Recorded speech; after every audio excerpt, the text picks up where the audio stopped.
Assalomu alaykum hurmatli pensionerlar, nafaqa oluvchilar va oilasida keksa ota-onasi bor yurtdoshlar. Bugun men sizlarga juda muhim masalani tushuntirib beraman. 1 avgustdan keyin pensiya va nafaqalar indeksatsiya qilingandan so'ng kim qancha oladi? Yangi summa qanday hisoblanadi? Kimning puli oshadi? Kimnikida esa kutilgandan kamroq farq bo'lishi mumkin. Bu ma'lumot har bir pensionerga, nogironlik nafaqasi oluvchilarga, boquvchisini yo'qotgan oilalarga va pensiya hujjatlarini endi rasmiylashtirayotganlarga bevosita tegishli. Men iltimos qilaman, hoziroq kanalga obuna bo'ling va videoga like bosing. Chunki bunday ma'lumotni o'z vaqtida bilgan odam ortiqcha navbatda turmaydi. Noto'g'ri gaplarga ishonmaydi, o'z pulini to'g'ri tekshirtira oladi. Endi masalaga to'g'ridan to'g'ri o'tamiz. Avval pensiya miqdori qanday edi?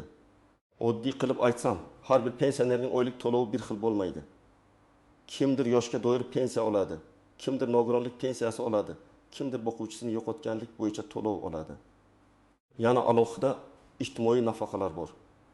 Pensiya miqdori odamning ish staji, oldingi ish haqi, to'langan sug'urta badallari, belgilangan eng kam miqdorlar, ustamalar va qonunda ko'rsatilgan qo'shimchalarga qarab shakllanadi. Indeksatsiyadan oldin odamlar odatda bir narsadan norozi bo'ladi. Bozordagi narxlar oshadi, dorilar qimmatlashadi, kommunal to'lovlar o'zgaradi, lekin pensiya eski summada qolsa, pensionerning real daromadi kamayadi.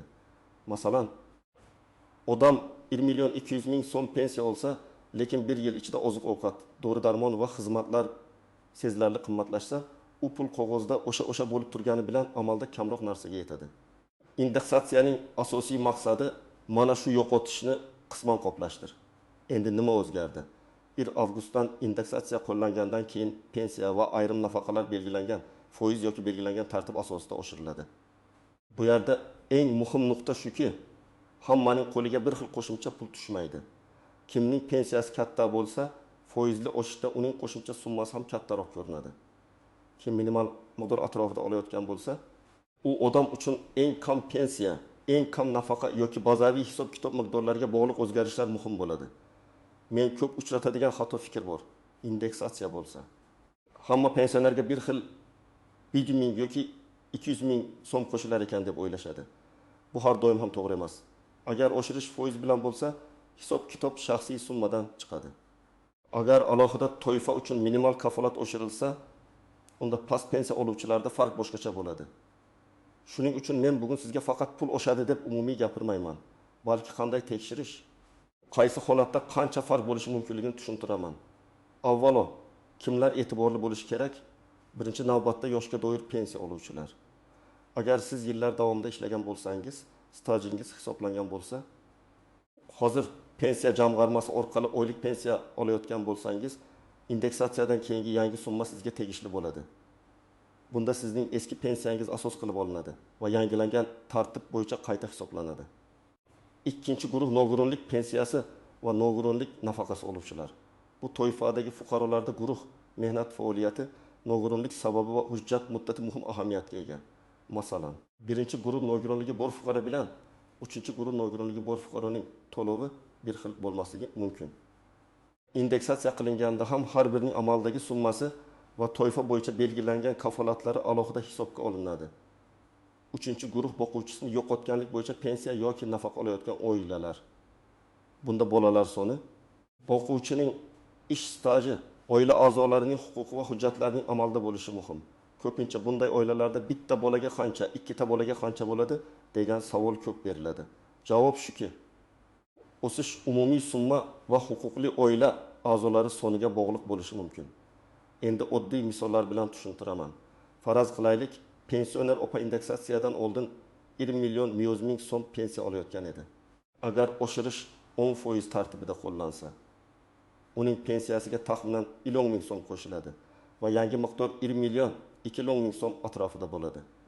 Agar eski pensiya 1 million 8 ming so'm bo'lsa, 10%lik oshish 1,5 ming so'm beradi va yangi summa 1 million 990 ming so'm bo'ladi. Ko'rib turganingizdek foiz bir xil, lekin qo'shimcha pul har xil. Yana bir misol. Otaxon 2 million 500 ming so'm pensiya oladi. U ko'p yil ishlagan oyligi nisbatan yuqori bo'lgan va pensiya hisobida staji to'liq aks etgan. Agar indeksatsiya foiz asosida bo'lsa, uning qo'shimcha summasi past pensiya oluvchinikidan yuqoriroq bo'ladi. Masalan 10% bo'lsa 2 ga 1000 so'm qo'shiladi. Lekin bu boyroq pensioner ko'proq yordam oladi degani emas. Bu pensiya tizimining hisoblash mantig'i kimning bazaviy pensiya miqdori yuqori bo'lsa, foiz hisobida qo'shimcha ham yuqori chiqadi. Endi minimal miqdorga yaqin pensiya oladigan odamni olaylik.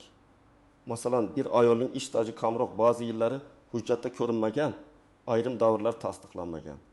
U indeksatsiyadan oldin eng kam pensiyaga yaqin summa olayotgan bo'lishi mumkin. Bunday holatda faqat foizni hisoblash yetarli emas. Chunki davlat tomonidan belgilangan minimal kafolatlar ham bor. Agar yangi tartibda eng kam pensiya miqdori ko'tarilsa, uning pensiyasi shunchaki eski summaga foiz qo'shish bilan emas, balki yangi minimal chegaraga moslashtirish orqali ham o'sishi mumkin. Fuqaro 900 ming so'm atrofida to'lov olayotgan bo'lsa, indeksatsiyadan keyin tizim uni amaldagi eng kam belgilangan darajadan past qoldirmasligi kerak. Bu yerda aniq raqamni har bir odam o'z holatiga qarab pensiya jamg'armasi bo'limida yoki elektron xizmatlar orqali tekshirishi zarur. Chunki kimdadir pensiya, kimdadir nafaqa, kimdadir ustama bor. Bir qarashda ikki odam bir xil summa olayotgandek ko'rinadi. Lekin hujjat ichida asoslari boshqacha bo'lishi mumkin. Ko'pchilik menga shunday savol beradi. Men iyul oyida eski summani oldim. Avgustda darrov yangi summa tushadimi? Odatda indeksatsiya kuchga kirgan sanadan boshlab yangi hisob qo'llanadi. Lekin amaliyotda bank kartasiga tushish kuni pochta orqali yetkazish jadvali, hududiy to'lov reyestrlari va texnik qayta hisoblash sababli bir necha kun farq bo'lishi mumkin. Bu farqni darhol vahima qilish kerak emas. Muhimi, avgust oyi uchun hisoblangan to'lovda yangi miqdor aks etganmi, shuni tekshirish kerak. Yana bir real hayotiy vaziyat. Pensiya otaxon kartasiga pul tushganini ko'radi, lekin u kutgan summadan kamroq. U darhol menga indeksatsiya qo'llanmabdi deb o'ylaydi. Aslida esa uning pensiyasidan kredit to'lovi, aliment, sud ijrosi bo'yicha ushlab qolish yoki oldingi ortiqcha to'langan summani qaytarish bo'lishi mumkin. Shuning uchun faqat kartaga tushgan pulga qarab xulosa qilish noto'g'ri. To'liq hisob varaq yoki pensiya ma'lumotnomasida brutto pensiya, ustamalar, ushlab qolishlar va qo'lga tegadigan summa alohida ko'rinadi. Kimlar xavotir olmasligi mumkin? Agar sizning pensiyangiz rasmiy tayinlangan bo'lsa, hujjatlaringiz to'liq bo'lsa, bank kartangiz faol bo'lsa, yashash joyingiz bo'yicha ma'lumotlar to'g'ri bo'lsa, indeksatsiya odatda avtomatik qo'llanadi. Ya'ni har bir pensioner alohida ariza yozib, menga indeksatsiya qiling deb bo'lishi shart bo'lmasligi mumkin. Lekin bu umuman tekshirmang degani emas. Men har doim aytaman, pul masalasida ishonch yaxshi, lekin tekshiruv undan ham yaxshi. Kimlar albatta tekshirish kerak? Birinchidan, yaqinda pensiyaga chiqqanlar. Chunki ularning hujjatlari yangi rasmiylashtirilgan bo'ladi va ayrim ish staji davrlari keyinroq qo'shilishi mumkin. Ikkinchidan, pensiyasi juda past chiqqanlar. Ular ko'pincha staj. Ish haqi ma'lumotlari yoki arxiv hujjatlari to'liq kiritilmagani sabab kam oladi. Uchinchidan, nogironlik muddati tugashiga yaqin bo'lganlar. Agar tibbiy ijtimoiy ekspertiza hujjati yangilanmasa, to'lovda uzilish bo'lishi mumkin. To'rtinchidan, o'quvchisini yo'qotgan oilalarda bola 18 yoshga to'lgan, o'qishga kirgan yoki o'qishni tugatgan holatlar bo'lsa, huquq qayta ko'rib chiqiladi. Endi istisnolar va ko'pchilik bilmaydigan nozik jihatlarga o'tamiz. Birinchi nozik jihat: indeksatsiya hamma turdagi to'lovlarga bir xil ta'sir qilmasligi mumkin. Pensiya, ijtimoiy nafaqa, kompensatsiya to'lovi, ustama va moddiy yordam bir-biridan farq qiladi. Masalan, pensiya asosiy hisob-kitob bo'yicha oshgan bo'lishi mumkin, lekin ayrim qo'shimcha to'lovlar alohida tartib bilan belgilanadi. Shuning uchun qo'shnimga 1 ming qo'shilibdi, menga 20 ming qo'shilibdi. Demak, xato deb darhol xulosa qilmaslik kerak. Ikkinchi nozik jihat ishlayotgan pensionerlar. Ba'zi pensionerlar pensiyaga chiqqandan keyin ham ishlashda davom etadi. Bunda pensiya to'lash tartibi, qayta hisoblash huquqi va keyinchalik qo'shimcha stajni inobatga olish masalalari mavjud. Agar siz rasmiy ishlayotgan bo'lsangiz, ish beruvchi tomonidan ma'lumotlar to'g'ri berilayotganini tekshiring. Chunki bugungi elektron tizimda ko'p narsa avtomatik yuradi, lekin noto'g'ri kiritilgan ma'lumot pensiya hisobiga ta'sir qilishi mumkin. Uchinchi nozik jihat eski davrdagi ish staji, ayniqsa Sovet davrida. 1990 yillar va 2000 yillarning boshida ishlagan fuqarolarda mehnat daftarchasi, arxiv ma'lumotnomasi, buyruq nusxasi yoki tashkilot tugatilgani haqidagi hujjatlar muhim bo'ladi. Agar sizning pensiyangiz past chiqqan bo'lsa, Sabab indeksatsiyada emas, balki dastlabki hisob-kitobda bo'lishi mumkin. Indeksatsiya past hisoblanganda pensiyani foiz bilan oshiradi, lekin yo'qolgan stajni o'zi topib bermaydi. Yo'qolgan stajni tiklash uchun alohida hujjat kerak. 4-nozik jihat, bank kartasi va to'lov usuli. Ba'zi pensionerlar bank kartasi orqali oladi, ba'zilari pochta orqali uyga yetkazib berishni tanlagan. Bank kartasi muddati tugagan bo'lsa, karta bloklangan bo'lsa, hisob raqam o'zgargan bo'lsa, pensiya hisoblangan bo'lsa ham vaqtida ko'rmasligi mumkin. Shuning uchun avgustdagi yangi summa tushmasa, avval bank kartangiz faolmi, SMS xabar ulanganmi, ilovada hisob holati ko'rinyaptimi? Shuni tekshiring. 5-nozik jihat qarzdorlik va ushlab qolishlar. Men amaliyotda ko'p ko'rgan holat shuki, pensionerga yangi summa hisoblangan, lekin qo'lga kamroq pul tushgan. Sabab ijrochilar orqali ushlab qolish, bank krediti bo'yicha avtomatik yechish, kommunal qarzdorlik bo'yicha kelishuv yoki oldin ortiqcha to'langan pensiyani qaytarish bo'ladi. Bunday holatda siz pensiyam oshmadi demasdan oldin to'lov varaqasini ko'ring. U yerda hisoblangan pensiya va ushlab qolingan summa alohida yozilishi kerak. 6-nozik jihat, yashash joyi o'zgarganlar. Agar pensioner boshqa tuman yoki viloyatga ko'chgan bo'lsa, ro'yxatga olish. Pensiya ishini ko'chirish va to'lov hududini yangilash zarur bo'lishi mumkin. Ba'zan odam Toshkentda yashaydi, lekin pensiya ishi boshqa tumanda qolgan bo'ladi. Bu har doim muammo tug'dirmaydi, lekin ma'lumotlar yangilanmagan bo'lsa, murojaat qilishda chalkashlik bo'ladi. Shuning uchun yashash joyi o'zgargan bo'lsa, pensiya jamg'armasidagi ma'lumotlaringizni tekshirtirib qo'ying. 7-nozik jihat, vafot etgan pensionerning oyligi. Oilalar ko'pincha oy boshida pensiya chiqdi, keyin nima bo'ladi deb so'raydi. Bu juda nozik masala. Pensiya shaxsiy huquq bo'lgani uchun pensioner vafot etgandan keyin ortiqcha to'langan mablag' bo'lsa, u qaytarilishi talab qilinishi mumkin. Lekin qonunda dafn puli, meros va oilaga tegishli ayrim to'lovlar bo'yicha alohida tartiblar mavjud. Shuning uchun bunday vaziyatda pulni ishlatib yuborishdan oldin pensiya jamg'armasi bo'limiga murojaat qilib, qaysi summa qonuniy tegishli ekanini aniqlash kerak. 8-nozik jihat, ijtimoiy tarmoqlardagi noto'g'ri ro'yxatlar. Avgust yaqinlashganda telefonlarga turli jadval, skrinshot, mana yangi pensiya summalari degan xabarlar keladi. Men bunday xabarlarga ehtiyot bo'lishni maslahat beraman. Chunki rasmiy manba bo'lmasa, raqamlar noto'g'ri yoki eski bo'lishi mumkin. Siz uchun eng ishonchli manba bu pensiya jamg'armasining rasmiy axboroti, Mayus kabi davlat xizmatlari, hududiy bo'limdan olingan ma'lumotnoma yoki bankdagi haqiqiy to'lov ma'lumotidir. 9-nozik jihat, qo'shnimniki bilan solishtirish xatosi. Ikki odam bir mahallada yashashi, yoshi bir xil bo'lishi, hatto bir zavodda ishlagan bo'lishi mumkin. Lekin biri 35 yil rasmiy stajga ega, boshqasida 24 yil tasdiqlangan bo'lishi mumkin. Birining oylik ma'lumotlari yuqori davrga to'g'ri kelgan, boshqasining arxiv hujjati topilmagan bo'lishi mumkin. Shuning uchun qo'shnining summasi siz uchun qonuniy mezon emas. Sizning mezoningiz o'zingizning pensiya ishingizdagi hujjatlar va hisob-kitobdir. Endi eng muhim qism, siz nima qilishingiz kerak? Men birinchi qadam sifatida avgust oyi uchun tushgan pulni va iyul oyidagi pulni solishtirishni tavsiya qilaman. Masalan, iyulda 1,170 ming so'm olgan bo'lsangiz, avgustda qancha tushganini yozib qo'ying. Faqat xotiraga ishonmang. Bank ilovasidan skrin qiling yoki pochta varaqasini saqlang. Shunda murojaat qilganingizda aniq gapirasiz. Ikkinchi qadam, pensiya miqdori bo'yicha ma'lumotnoma oling. Buni hududingizdagi pensiya jamg'armasi bo'limidan so'rashingiz mumkin. Ayrim ma'lumotlarni elektron davlat xizmatlari orqali ham tekshirish mumkin. Ma'lumotnomada pensiyaning asosiy qismi, ustamalar, qo'shimchalar, ushlab qolishlar va yakuniy to'lov ko'rsatiladi. Aynan shu hujjat sizga menga qancha hisoblangan degan savolga javob beradi. 3-qadam, agar summa kutilgandan kam bo'lsa, darhol baqir-chaqir qilmasdan yozma murojaat qiling. Murojaatda shunday mazmunda yozish mumkin. Menga tayinlangan pensiya miqdori 1 avgustdan keyingi indeksatsiya bo'yicha qayta hisoblangan yoki hisoblanmaganini tekshirib berishingizni so'rayman. Pensiya hisob-kitobimdagi asosiy summa, qo'shimcha ustamalar va ushlab qolishlar bo'yicha yozma tushuntirish berishingizni so'rayman. Mana shunday aniq so'rov berilsa, javob ham aniqroq bo'ladi.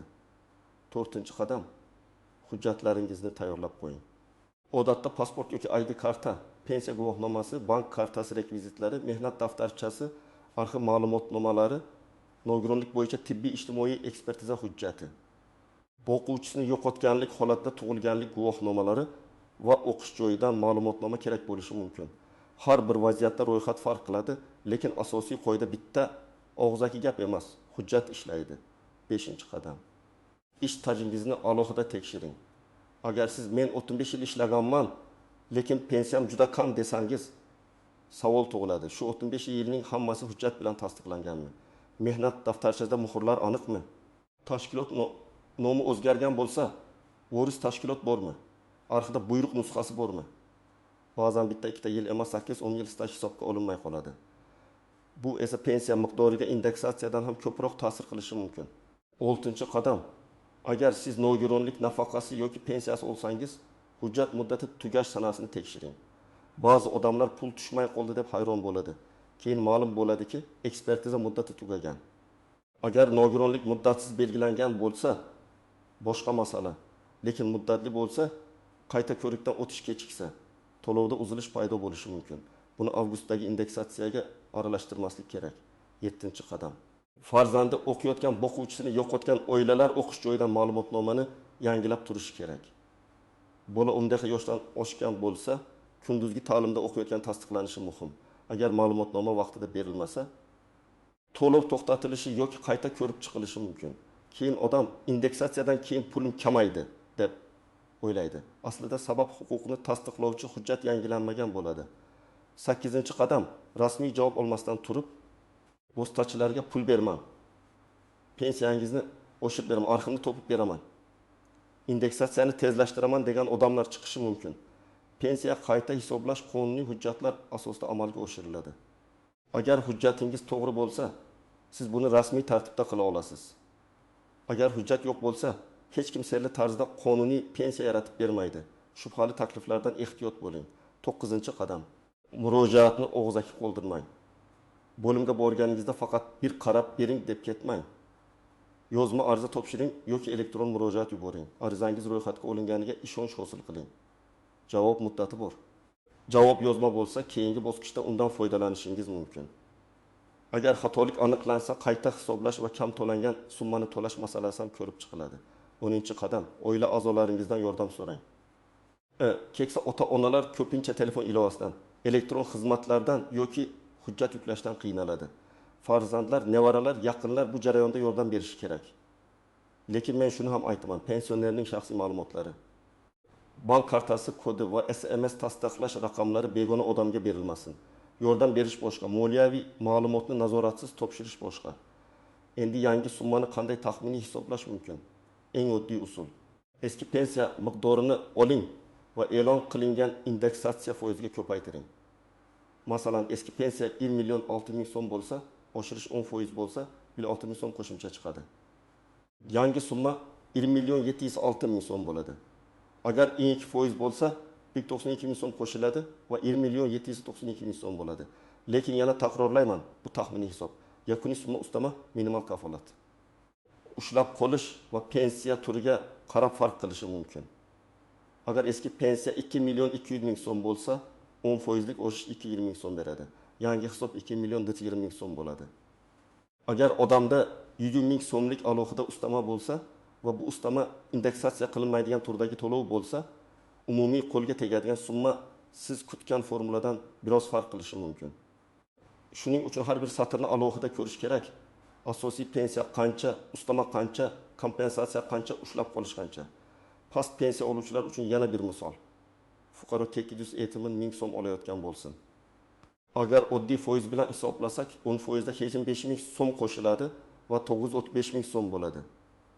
Lekin agar yangi tartibda shu toifadagi to'lov uchun minimal miqdor bundan yuqoriroq belgilansa, tizim uni minimal darajaga olib chiqishi mumkin. Shuning uchun past pensiya oluvchilar o'zlarining to'lov turi bo'yicha eng kam miqdor qanday belgilanganini albatta tekshirsin. Demak, avgustdan keyingi indeksatsiya juda muhim jarayon. U pensiya va nafaqalarni yangi iqtisodiy sharoitga moslashtirish uchun qilinadi. Lekin hammaning qo'liga bir xil pul tushadi degani emas. Sizning yangi summangiz pensiya turi. Eski miqdor, ish staji, ustamalar, minimal kafolatlar, hujjatlar ushlab qolishlariga bog'liq. Men sizga tavsiya qilaman. Avgustdagi to'lovni iyul bilan solishtiring. pensiya ma'lumotnomasini oling, hujjatlaringizni tekshiring. Summa noto'g'ri ko'rinsa yozma murojaat qiling. Ayniqsa pensiyasi past chiqqanlar, yaqinda pensiyaga chiqqanlar, nogironlik hujjati muddati borlar va boquvchisini yo'qotgan oilalar bu masalaga befarq bo'lmasin. Sizlardan iltimos, kommentariyada yozib qoldiring. Sizning pensiyangiz avgustdan keyin qancha oshdi yoki hali o'zgarish ko'rinmadimi? Qaysi hududdansiz va qanday muammoga duch keldingiz? Videoga like bosing, kanalga obuna bo'ling, yaqinlaringizga ham yuboring. Chunki bu ma'lumotni bir pensioner vaqtida bilsa, o'z haqqini tekshirtirib olishi mumkin.